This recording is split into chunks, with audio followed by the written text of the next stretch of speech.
Rusia, los secretos más oscuros del gigante. Cuando piensas en Rusia, probablemente imaginas el Kremlin, la Plaza Roja o las noches blancas de San Petersburgo. Pero hay otra Rusia. Una Rusia de sombras, secretos y misterios que pocos se atreven a explorar. Hoy vamos a adentrarnos en los rincones más oscuros de la historia y la realidad rusa. Prepárate, porque lo que estás a punto de descubrir cambiará para siempre tu percepción de este país. Comencemos por uno de los periodos más terroríficos de la historia moderna, el Gran Terror de Stalin. Entre 1936 y 1938, la Unión Soviética se sumergió en una paranoia colectiva orquestada por Joseph Stalin. No estamos hablando de una simple represión política. Estamos hablando de un sistema de terror sistemático que devoró a millones de personas. Las purgas comenzaron con la élite del Partido Comunista. Viejos bolcheviques, héroes de la revolución, comandantes militares que habían ganado la guerra civil, todos fueron arrestados en medio de la noche por el NKVD, la policía secreta. Las acusaciones eran absurdas: conspiración, espionaje, sabotaje. Pero la verdad no importaba. En los calabozos de la Lubyanka, el infame edificio amarillo en el centro de Moscú, se aplicaban torturas refinadas hasta que las víctimas confesaban crímenes que nunca cometieron. Firmaban lo que fuera con tal de que terminara el dolor. Y después venía el juicio, un teatro macabro que duraba minutos. La sentencia ya estaba decidida antes de comenzar. Miles fueron ejecutados de un disparo en la nuca en los sótanos de las prisiones. Sus familias nunca supieron dónde fueron enterrados. Pero el terror no se limitó a Moscú o Leningrado. Se extendió como una plaga por toda la Unión Soviética. En cada ciudad, en cada pueblo, en cada fábrica y granjas colectivas, la gente vivía con miedo. Cualquiera podía ser denunciado por cualquier cosa. Un comentario sobre las dificultades de la vida, una broma sobre Stalin, incluso permanecer en silencio cuando otros aplaudían podía ser considerado traición. Los vecinos denunciaban a vecinos, los compañeros de trabajo se traicionaban entre sí, incluso los hijos denunciaban a sus propios padres. La sociedad soviética se convirtió en una red de sospecha y traición donde la confianza era un lujo mortal. Las cuotas de arrestos establecidas desde Moscú eran aterradoras. Cada región tenía que arrestar a un número específico de enemigos del pueblo. Si no se cumplía la cuota, los mismos funcionarios del NKVD podían convertirse en las próximas víctimas. Así que arrestaban a quien fuera necesario para llenar los números. Un campesino que se quejaba de la comida. Un ingeniero cuya fábrica no cumplía el plan quinquenal. Un maestro que enseñaba incorrectamente la historia. Todos eran carne de cañón para la maquinaria del terror. Los que no fueron ejecutados fueron enviados al Gulag, el sistema de campos de trabajo forzado que se extendía por los lugares más inhóspitos de la Unión Soviética. Siberia, el Ártico, Kazajistán, Colima. Nombres que se convirtieron en sinónimo de sufrimiento. Magadán, la puerta de entrada a Colima, era conocida como la capital del infierno blanco. Los prisioneros llegaban en barcos después de semanas de viaje en condiciones infrahumanas. Muchos morían antes de llegar. Los que sobrevivían eran llevados a minas de oro, a talar bosques en temperaturas de 50 grados bajo cero, a construir carreteras y ferrocarriles en el permafrost. Trabajaban 14, 16 horas diarias con raciones de comida diseñadas científicamente para mantenerlos vivos justo el tiempo suficiente para ser útiles. Las cifras son escalofriantes. Se estima que entre 1.5 y 2 millones de personas murieron en el Gulag durante el periodo stalinista. Y eso sin contar los millones que murieron durante las deportaciones, las hambrunas provocadas y las ejecuciones masivas. La represión fue tan brutal que destruyó generaciones enteras. Familias completas fueron borradas de la faz de la tierra. Pero hablemos ahora de algo que muchos desconocen, la hambruna de Ucrania de 1932 a 1933, conocida como el Holodomor. Esta no fue una hambruna natural. Fue una hambruna fabricada, una hambruna diseñada como arma política. Stalin necesitaba financiar su industrialización acelerada. ¿De dónde sacaría el dinero? Del grano. La Unión Soviética exportaría millones de toneladas de trigo y otros cereales al extranjero para comprar maquinaria y tecnología. El problema era que los campesinos ucranianos se resistían a la colectivización forzosa de sus tierras. Stalin decidió romper esa resistencia de la manera más cruel imaginable. Se confiscó todo el grano de Ucrania. Todo. No solo las cosechas destinadas al Estado, sino también las semillas para la próxima siembra, el grano guardado para el consumo familiar, incluso las reservas ocultas. Brigadas especiales del partido entraban a las casas campesinas y revisaban cada rincón. Perforaban las paredes, escarbaban en los jardines, confiscaban hasta el último grano de trigo. Y mientras hacían esto, cerraron las fronteras de Ucrania. Los campesinos no podían salir a buscar comida en otras regiones. Estaban atrapados en sus propias tierras, condenados a morir de hambre. Lo que siguió fue apocalíptico. En el invierno y la primavera de 1933, millones de personas comenzaron a morir. Los niños morían primero, sus cuerpos hinchados por el hambre. Luego los ancianos. Después los adultos. En los pueblos, los cadáveres yacían en las calles porque no había nadie con fuerzas para enterrarlos. Las familias se encerraban en sus casas esperando la muerte. Hubo casos documentados de canibalismo. Padres desesperados que comían a sus propios hijos muertos. Personas que cazaban a otros humanos para sobrevivir. La policía secreta creó unidades especiales para combatir el canibalismo, lo que nos da una idea de lo generalizado que estaba el problema. Y mientras todo esto sucedía, los trenes cargados de grano ucraniano salían hacia los puertos del Mar Negro rumbo a Europa. Los graneros estatales estaban llenos mientras millones morían de hambre a pocos kilómetros de distancia. Cuando periodistas extranjeros intentaron informar sobre la hambruna, fueron bloqueados o expulsados. El régimen soviético negó que hubiera hambruna. Incluso llevó a periodistas simpatizantes a visitas cuidadosamente orquestadas donde les mostraron granjas prósperas y trabajadores bien alimentados. Todo una farsa mientras millones agonizaban. Se estima que entre 3.5 y 7 millones de ucranianos murieron en el Holodomor. Pueblos enteros fueron borrados del mapa. Una cultura milenaria fue devastada. Y durante décadas, esto fue un secreto enterrado bajo capas de propaganda soviética. Avancemos ahora a un capítulo más reciente pero no menos oscuro, Chechenia y las guerras que devastaron esta pequeña república del Cáucaso Norte. La primera guerra chechena comenzó en 1994 cuando el presidente Boris Yeltsin ordenó la invasión militar para evitar la secesión de Chechenia. Lo que siguió fue un baño de sangre. El ejército ruso, mal preparado y desmoralizado después del colapso de la Unión Soviética, se enfrentó a guerrilleros chechenos que conocían cada montaña, cada valle, cada edificio de su tierra. La batalla de Grozny, la capital chechena, fue particularmente brutal. Los rusos bombardearon la ciudad hasta convertirla en escombros. Las Naciones Unidas la declararon la ciudad más destruida del planeta. Edificios de apartamentos llenos de civiles fueron atacados con artillería pesada y bombas aéreas.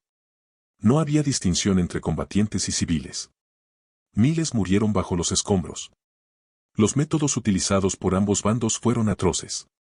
Los soldados rusos cometieron ejecuciones sumarias, torturas y violaciones sistemáticas. Los chechenos respondieron con emboscadas devastadoras, decapitaciones y la toma de rehenes civiles. En 1995, el comandante checheno Chamil Basayev lideró un asalto al hospital de Budyonnovsk, en el sur de Rusia, tomando más de 1000 rehenes. El asedio terminó con más de 100 muertos. La guerra se convirtió en un ciclo interminable de venganza y brutalidad. Pero lo peor estaba por venir. En 1996, después de enormes bajas y humillaciones militares, Rusia firmó un acuerdo de paz que otorgaba a Chechenia una autonomía de facto. Pero la paz duró poco. En 1999, una serie de explosiones destruyeron edificios de apartamentos en Moscú, Buynaksk y Volgodonsk, matando a casi 300 personas. El gobierno culpó a terroristas chechenos. Vladimir Putin, recién nombrado primer ministro, prometió venganza con palabras escalofriantes: los perseguiremos hasta en el excusado, y los liquidaremos ahí mismo. Comenzó la Segunda Guerra Chechena, aún más brutal que la primera. Esta vez, el ejército ruso no tuvo piedad. Grozny fue bombardeada nuevamente hasta quedar en ruinas. Se implementó una política de operaciones de limpieza donde soldados rusos entraban en pueblos chechenos y arrestaban, torturaban o ejecutaban a cualquier hombre en edad militar. Los campos de filtración, eufemismo para centros de tortura, se llenaron de prisioneros. Los testimonios de sobrevivientes hablan de electroshocks, mutilaciones, violaciones y asesinatos. Periodistas que intentaron documentar estos abusos comenzaron a desaparecer o aparecer muertos. Anna Polikovskaya, una valiente periodista rusa que denunció los crímenes de guerra en Chechenia, fue asesinada a tiros en el ascensor de su edificio en Moscú en 2006, el día del cumpleaños de Putin. Su asesinato nunca fue completamente resuelto. Natalia Estemirova, activista de derechos humanos que documentaba secuestros y ejecuciones extrajudiciales en Chechenia, fue secuestrada y asesinada en 2009. Su cuerpo apareció con disparos en la cabeza y el pecho en la vecina Ingusetia. Estos son solo dos nombres entre docenas de periodistas, activistas y abogados que han pagado con su vida por intentar revelar la verdad sobre Chechenia. Pero hay algo aún más oscuro en esta historia. Las explosiones de apartamentos de 1999 que justificaron la Segunda Guerra Chechena están rodeadas de un misterio inquietante. En la ciudad de Ryazan, días después de los atentados de Moscú, residentes alertaron a la policía sobre hombres sospechosos colocando sacos en el sótano de su edificio. La policía evacuó el edificio y encontró sacos con un material que inicialmente identificaron como exógeno, el mismo explosivo usado en los ataques previos. Los sospechosos fueron rastreados y resultaron ser agentes del FSB, el servicio de seguridad ruso sucesor del KGB. El FSB afirmó rápidamente que había sido un ejercicio de entrenamiento y que los sacos contenían azúcar, no explosivos. Pero muchos no creyeron esta explicación. Un diputado de la Duma que intentó investigar el caso fue detenido y encarcelado por cargos fabricados. 2 miembros de una comisión independiente que investigaba las explosiones fueron asesinados. Otro fue envenenado pero sobrevivió. Las preguntas permanecen, ¿fueron las explosiones de 1999 una operación de falsa bandera del FSB para justificar una nueva guerra y consolidar el poder de Putin? Nunca lo sabremos con certeza, pero las evidencias circunstanciales son perturbadoras. Hablemos ahora de los envenenamientos, un método que Rusia parece haber perfeccionado como forma de silenciar disidentes. Alexander Litvinenko, exoficial del FSB que huyó a Londres y acusó a Putin de ordenar asesinatos políticos, fue envenenado con polonio 210 en 2006. El polonio 210 es un isótopo radiactivo extremadamente raro y letal que solo puede obtenerse en reactores nucleares controlados por el Estado. Litvinenko murió en agonía después de 3 semanas, su cuerpo consumido por la radiación desde adentro. Antes de morir, desde su lecho de hospital, acusó directamente a Putin de ordenar su asesinato. Una investigación británica concluyó que el asesinato fue probablemente aprobado por Putin personalmente. Los 2 sospechosos principales, agentes del FSB identificados como Andrei Lugovoy y Dmitry Kovtun, nunca fueron extraditados de Rusia. De hecho, Lugovoy se convirtió en diputado de la Duma y recibió condecoraciones del Estado ruso. El caso de Sergei Skripal en 2018 fue igualmente escalofriante. Skripal, un ex coronel del GRU, el servicio de inteligencia militar ruso, que había trabajado como agente doble para el Reino Unido, fue envenenado junto con su hija Julia en Salisbury, Inglaterra, con Novichok. Un agente nervioso de grado militar desarrollado en la Unión Soviética. El Novichok es tan letal que una cantidad microscópica puede matar a una persona en minutos. Los Skripal sobrevivieron milagrosamente, pero una mujer británica que accidentalmente tocó un frasco del veneno descartado por los atacantes murió. La investigación identificó a 2 agentes del GRU como los responsables. Las imágenes de las cámaras de seguridad los mostraron llegando a Salisbury, visitando la casa de Skripal y luego huyendo del país. Cuando fueron identificados, dieron una entrevista ridícula a la televisión rusa afirmando que eran turistas que habían ido a Salisbury para ver su famosa catedral y su reloj medieval de 123 metros. La explicación fue tan absurda que se convirtió en un meme internacional, pero reveló el desprecio total del Estado ruso por la verdad y la opinión pública internacional. Alexei Navalny, el opositor político más prominente de Putin en la era moderna, también fue envenenado con Novichok en 2020. Navalny cayó gravemente enfermo durante un vuelo de Tomsk a Moscú. El avión realizó un aterrizaje de emergencia y Navalny fue trasladado a un hospital en Omsk, donde los médicos rusos inicialmente negaron que hubiera sido envenenado, sugiriendo un trastorno metabólico. Solo después de la presión internacional fue permitido volar a Alemania, donde los laboratorios confirmaron envenenamiento por Novichok. Navalny sobrevivió y, en un giro extraordinario, participó en una investigación que rastreó a los agentes del FSB que lo habían seguido durante años. En una llamada telefónica grabada, Navalny se hizo pasar por un funcionario de seguridad y engañó a uno de los agentes del FSB para que confesara detalles del envenenamiento. incluyendo que habían aplicado el veneno en la costura interior de su ropa interior. La audacia de Navalny al regresar a Rusia en enero de 2021, sabiendo que sería arrestado, capturó la atención mundial. Fue inmediatamente detenido en el aeropuerto y posteriormente sentenciado a años de prisión en campos de trabajo en el Ártico, en condiciones diseñadas para quebrar su salud y su espíritu. Ahora debemos hablar de uno de los desastres más infames de la historia, Chernóbil. El 26 de abril de 1986, el reactor número 4 de la central nuclear de Chernóbil, en Ucrania, explotó durante una prueba de seguridad mal ejecutada. La explosión liberó 400 veces más radiación que la bomba atómica de Hiroshima. Pero lo verdaderamente oscuro de Chernóbil no fue solo el accidente en sí, sino la respuesta del Estado soviético. Las autoridades tardaron más de 36 horas en evacuar la ciudad cercana de Pripyat, permitiendo que decenas de miles de personas, incluyendo niños, estuvieran expuestas a niveles letales de radiación. Durante ese tiempo, la vida continuaba normalmente. Los niños jugaban en los parques. La gente salía a caminar. Nadie les dijo que estaban siendo bañados por radiación invisible que ya estaba destruyendo sus células. Cuando finalmente se ordenó la evacuación, se les dijo a los residentes que solo sería por 3 días y que podían dejar sus pertenencias. Fue una mentira. Nunca regresaron. Pero la mentira más grande fue el encubrimiento. El gobierno soviético inicialmente negó que hubiera ocurrido un accidente. Solo cuando las alarmas de radiación se dispararon en una central nuclear en Suecia, a más de 1000 kilómetros de distancia, y los científicos suecos rastrearon la fuente de la radiación hasta la Unión Soviética, el Kremlin admitió que había habido un incidente. Incluso entonces, minimizaron su gravedad. Mientras tanto, enviaron a cientos de miles de liquidadores, trabajadores y soldados, muchos de ellos jóvenes reclutas sin entrenamiento adecuado, a limpiar el desastre. Estos hombres trabajaron en el techo del reactor destruido, recogiendo grafito radiactivo con palas. Cada uno podía estar en el techo solo por 40 segundos antes de recibir una dosis letal de radiación. Trabajaban en turnos de menos de 1 minuto, arrojando escombros radiactivos al agujero del reactor, y luego eran reemplazados. Muchos de estos liquidadores no tenían idea de los riesgos reales.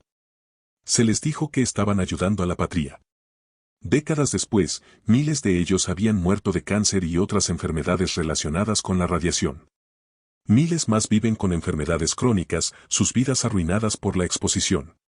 El número real de muertos de Chernóbil nunca se sabrá con certeza. La Unión Soviética admitió solo 31 muertes inmediatas. Pero estudios independientes sugieren que entre 4.000 y 93.000 personas eventualmente morirán de cánceres causados por la radiación de Chernóbil. Regiones enteras de Ucrania, Bielorrusia y Rusia quedaron contaminadas. Incluso hoy, décadas después, hay zonas de exclusión donde nadie puede vivir. Los bosques alrededor de Chernóbil son tan radiactivos que los árboles muertos no se descomponen normalmente porque la radiación ha matado incluso a las bacterias y hongos que descomponen la materia orgánica. Y la estructura de contención construida apresuradamente sobre el reactor destruido, el sarcófago, está deteriorándose. En 2016, una nueva estructura masiva llamada el nuevo confinamiento seguro fue deslizada sobre el sarcófago original para evitar que más radiación escape. Pero esta es solo una solución temporal. El núcleo fundido del reactor permanece debajo, radiactivo por miles de años. Chernóbil es una herida abierta que seguirá sangrando durante milenios.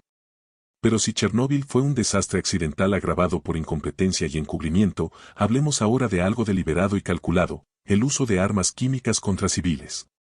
En octubre de 2002, 40 terroristas chechenos tomaron el control del Teatro Dubrovka en Moscú durante una representación del musical Nord-Ost, tomando como rehenes a más de 800 personas. Durante 3 días, el asedio captó la atención mundial. Los terroristas amenazaron con comenzar a ejecutar rehenes si no se retiraban las tropas rusas de Chechenia. El gobierno ruso respondió bombeando un gas anestésico desconocido a través del sistema de ventilación del teatro. La idea era incapacitar a los terroristas para que las fuerzas especiales pudieran entrar y rescatar a los rehenes. Pero algo salió terriblemente mal. El gas no solo noqueó a los terroristas, sino también a todos los rehenes. Cuando las fuerzas especiales entraron, ejecutaron a todos los terroristas, incluso a los que ya estaban inconscientes. Pero el verdadero horror comenzó cuando los rehenes empezaron a morir. De los aproximadamente 800 rehenes, 130 murieron, no por disparos o explosiones, sino por el gas utilizado por el propio gobierno ruso para rescatarlos. Las autoridades se negaron a revelar qué gas habían usado, lo que impidió que los médicos proporcionaran el tratamiento adecuado. Se cree que fue un derivado del fentanilo, un opioide sintético extremadamente potente. Muchas víctimas simplemente dejaron de respirar. Otras vomitaron mientras estaban inconscientes y se ahogaron con su propio vómito. Los servicios de emergencia no estaban preparados. No había suficientes ambulancias. Los sobrevivientes inconscientes fueron colocados boca arriba en los autobuses, posición mortal para alguien bajo los efectos de opioides. Familias enteras murieron no por los terroristas, sino por la operación de rescate de su propio gobierno. El gobierno ruso declaró la operación un éxito rotundo. Putin felicitó a las fuerzas especiales. Pero para las familias de los 130 muertos por el gas, fue una traición. Muchos sobrevivientes desarrollaron problemas de salud crónicos, daño cerebral, problemas respiratorios, trastornos psicológicos. Y cuando intentaron demandar al gobierno por compensación o simplemente por respuesta sobre qué gas había sido usado, se encontraron con un muro de silencio y obstrucción burocrática. Este patrón se repetiría. En septiembre de 2004, terroristas tomaron una escuela en Beslan, Osetia del Norte, manteniendo a más de 1.100 rehenes, principalmente niños y sus padres, durante 3 días en condiciones espantosas. Los rehenes fueron hacinados en el gimnasio de la escuela, donde los terroristas colocaron explosivos. No se les dio agua ni comida. Los niños bebían su propia orina para no morir de sed. Cuando finalmente las fuerzas de seguridad rusas lanzaron el asalto, utilizaron lanzagranadas, lanzallamas y tanques contra un edificio lleno de niños. El gimnasio se incendió. El techo colapsó sobre los rehenes. En el caos que siguió, 334 personas murieron, 186 de ellas niños. Las investigaciones independientes sugieren que muchos rehenes murieron no por acciones de los terroristas, sino por el fuego de las propias fuerzas rusas. Pero el gobierno controló la narrativa, culpando exclusivamente a los terroristas y rechazando cualquier cuestionamiento de sus tácticas. Ahora adentrémonos en uno de los secretos mejor guardados de la Unión Soviética, las ciudades cerradas. Durante la Guerra Fría, la Unión Soviética construyó docenas de ciudades secretas que no aparecían en ningún mapa. Estas ciudades, conocidas como Sato por sus siglas en ruso, albergaban instalaciones nucleares, laboratorios de armas biológicas, centros de investigación militar y fábricas de armamento. Ciudades enteras con decenas de miles de habitantes que oficialmente no existían. Los residentes necesitaban permisos especiales para vivir allí. No podían hablar de su trabajo ni siquiera con sus familias. Las ciudades estaban rodeadas por cercas, puntos de control y patrullas. Nadie podía entrar o salir sin autorización. Arsamas 16, ahora conocida como Sarov, fue donde se diseñó la primera bomba atómica soviética. Chelyabinsk 40, ahora Osersk, producía. En 1957, en la instalación nuclear de Mayak cerca de Chelyabinsk 40, ocurrió uno de los peores desastres nucleares de la historia, décadas antes de Chernóbil. Un tanque de almacenamiento de residuos nucleares explotó con la fuerza equivalente a 70 toneladas de TNT.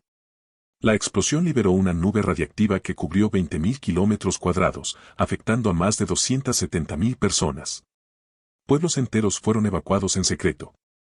A los residentes se les ordenó abandonar sus hogares inmediatamente, dejando todo atrás. Luego, los pueblos fueron literalmente borrados del mapa. Los edificios fueron demolidos y enterrados. Los árboles fueron cortados y quemados. La tierra fue arada para enterrar la vegetación contaminada. Y sobre todo esto, el gobierno soviético impuso un silencio absoluto. Nada fue reportado a la comunidad internacional. Nada fue revelado al pueblo soviético. Los evacuados fueron dispersados y amenazados con prisión si hablaban. El desastre permaneció secreto durante 30 años. Solo en 1989, después de que un científico disidente revelara la verdad en Occidente, el gobierno soviético admitió que algo había ocurrido. Para entonces, miles ya habían muerto de cáncer y otras enfermedades relacionadas con la radiación. Pero Mayak tenía otro secreto aún más oscuro. Durante décadas, la instalación simplemente vertió residuos nucleares directamente en el río Techa, que proporcionaba agua potable a decenas de pueblos río abajo. Entre 1949 y 1956, vertieron 76 millones de metros cúbicos de desechos radiactivos en el río. Las personas que vivían a lo largo del río lo usaban para todo: beber, cocinar, bañarse, regar sus cultivos. No sabían que estaban consumiendo agua miles de veces más radiactiva que los niveles seguros. Los niños jugaban en el río. Las mujeres lavaban ropa en sus orillas. Y mientras tanto, su ADN estaba siendo destrozado por la radiación. Cuando los científicos finalmente estudiaron a estas poblaciones, encontraron tasas de cáncer, mutaciones genéticas y malformaciones congénitas que desafiaban la comprensión. Familias enteras fueron devastadas por enfermedades extrañas. Los bebés nacían con deformidades severas. Y durante todo este tiempo, el gobierno soviético no hizo nada. Peor aún, convirtió a estas poblaciones en sujetos involuntarios de experimentación, estudiando los efectos de la exposición radiactiva a largo plazo sin informar a las víctimas ni proporcionar tratamiento médico adecuado. Esto nos lleva a uno de los capítulos más perturbadores: los experimentos médicos soviéticos. En la era estalinista y más allá, prisioneros del Gulag, disidentes políticos, minorías étnicas y pacientes psiquiátricos fueron utilizados como conejillos de indias en experimentos médicos que violarían todos los códigos éticos modernos. El científico Sergei Brukhonenko desarrolló la técnica de circulación extracorpórea, precursora de las máquinas corazón-pulmón modernas, experimentando en perros decapitados que mantenía vivos con su dispositivo. Pero hay informes no confirmados de que también experimentó en prisioneros humanos. Vladimir Demikov, el padre del trasplante de órganos soviético, es famoso por crear perros de 2 cabezas, injertando la cabeza y las patas delanteras de un cachorro en el cuello de un perro adulto. Creó más de 20 de estos monstruos quirúrgicos entre 1954 y 1959. Las criaturas vivían días o semanas antes de morir por rechazo de tejidos. Estos experimentos, aunque contribuyeron al conocimiento médico, planteaban preguntas éticas profundas que nunca fueron adecuadamente abordadas. Aún más oscuro fue el uso de hospitales psiquiátricos como herramienta de represión política. En la Unión Soviética, disentir del régimen era tratado literalmente como una enfermedad mental. Los psiquiatras soviéticos desarrollaron el concepto de esquizofrenia latente y psicopatía de reforma, diagnósticos fabricados para justificar la hospitalización forzosa de disidentes políticos, activistas de derechos humanos, creyentes religiosos y cualquiera que cuestionara el sistema. Estas personas eran internadas en hospitales psiquiátricos especiales, prisiones psiquiátricas donde eran sometidas a tratamientos brutales. Drogas neurolépticas en dosis masivas que causaban daño cerebral permanente. Terapia de electroshock sin anestesia. Inyecciones de insulina para inducir comas. Inmovilización física prolongada. Aislamiento en celdas. Todo esto bajo el pretexto de tratamiento médico. Algunos pasaban años, incluso décadas, en estos lugares. Muchos salían con daño cerebral permanente, personalidades destrozadas, incapaces de funcionar normalmente. Y todo esto fue avalado por la establishment psiquiátrico soviético, que prostituyó su profesión al servicio del Estado. Hablemos ahora de algo que continúa hasta el presente: la guerra en Siria. La intervención militar rusa en Siria a partir de 2015 en apoyo del régimen de Bashar al-Assad ha sido documentada por organizaciones internacionales de derechos humanos como una de las campañas de bombardeo más destructivas contra población civil desde la Segunda Guerra Mundial. Hospitales han sido bombardeados sistemáticamente. Escuelas han sido destruidas. Mercados llenos de civiles han sido atacados. La ciudad de Alepo fue reducida a escombros. El uso de bombas termobáricas, bombas de racimo prohibidas internacionalmente y posiblemente armas químicas ha sido documentado. Las bombas termobáricas, también llamadas padre de todas las bombas, crean una onda de sobrepresión tan intensa que hace explotar los pulmones de las personas incluso si están en refugios subterráneos. Las bombas de racimo liberan cientos de pequeñas bombas sobre un área amplia, matando indiscriminadamente y dejando enormes cantidades de munición sin explotar que mata a civiles, especialmente niños. Durante años después, los hospitales en particular han sido objetivos sistemáticos. Organizaciones como Médicos Sin Fronteras han documentado más de 100 ataques a instalaciones médicas en Siria, muchos de ellos atribuidos a fuerzas rusas o sirias. En febrero de 2016, un hospital apoyado por Médicos Sin Fronteras en Ma'arat al-Numan fue destruido por un ataque aéreo, matando a 25 personas, incluyendo pacientes y personal médico. Las coordenadas del hospital habían sido compartidas con todas las partes del conflicto para evitar precisamente este tipo de ataque. Sin embargo, fue bombardeado. Este no fue un incidente aislado. Los hospitales han sido atacados una y otra vez, siguiendo un patrón que sugiere que no son daños colaterales accidentales sino objetivos deliberados. La lógica es siniestra: destruir la infraestructura médica no solo mata a los heridos actuales sino que desmoraliza a la población civil y destruye la capacidad de las áreas rebeldes para atender a sus heridos, forzando así a la población a someterse o huir. El asedio de Ghouta Oriental en 2018 fue particularmente brutal. Casi 400.000 civiles fueron atrapados en un área sitiada por el ejército sirio con apoyo ruso. Durante semanas, la zona fue bombardeada implacablemente. No había escape. Los residentes se refugiaban en sótanos mientras las bombas caían continuamente. Los niños nacían en estos sótanos, nunca viendo la luz del sol. Los suministros médicos se agotaron. Los doctores realizaban cirugías sin anestesia. Los niños desnutridos llenaban los hospitales subterráneos.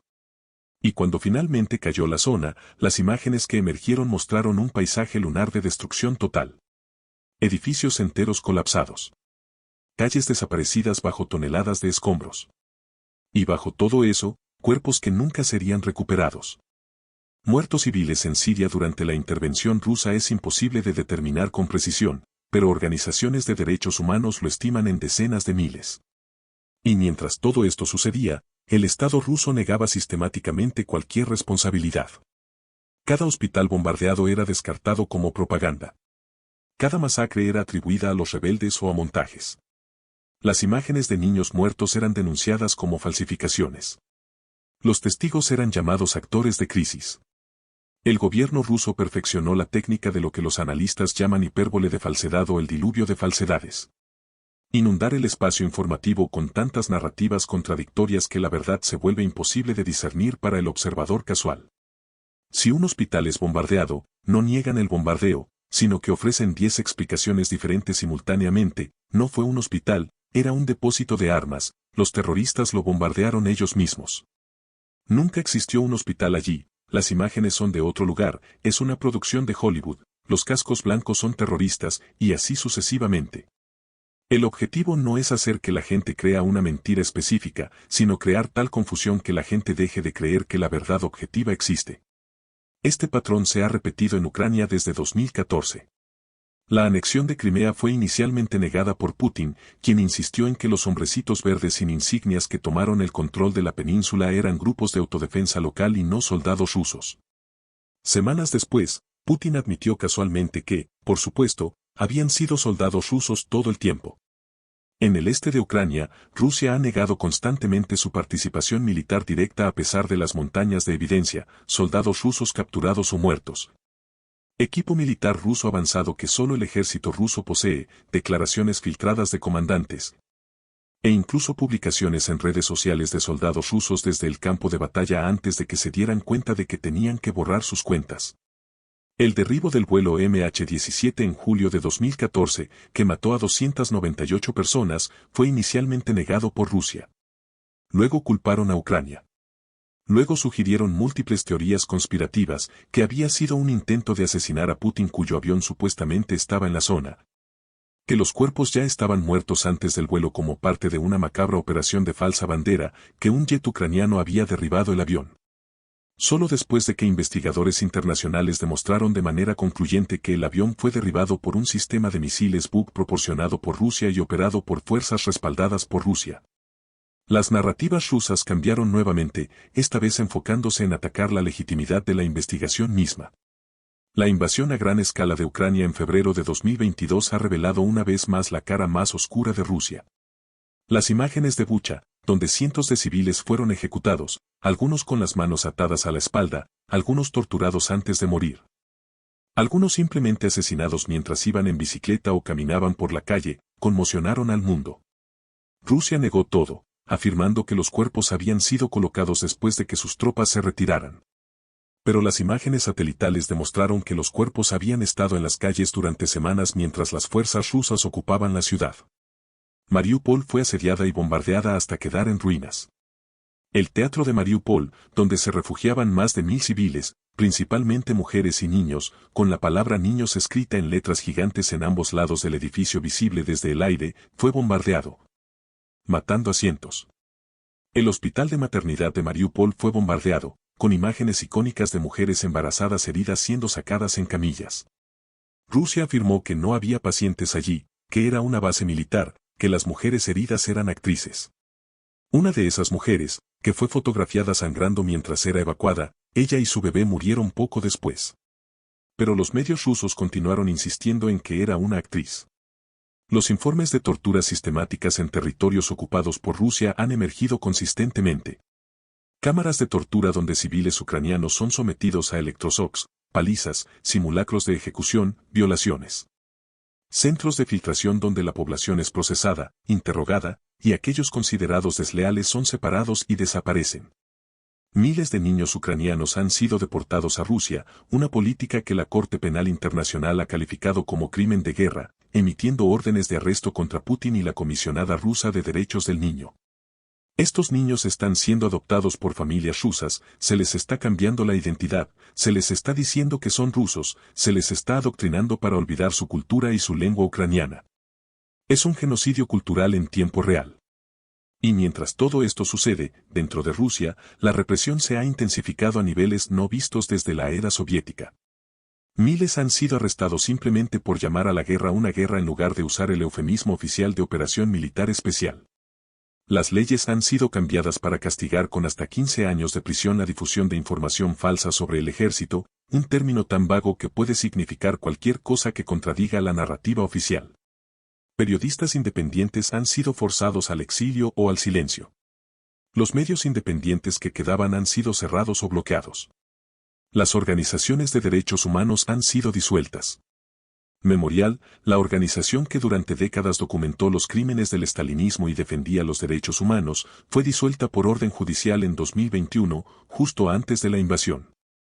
El mensaje era claro: no habrá voces disidentes. No habrá memoria histórica que contradiga la narrativa del Estado. No habrá espacio para la verdad.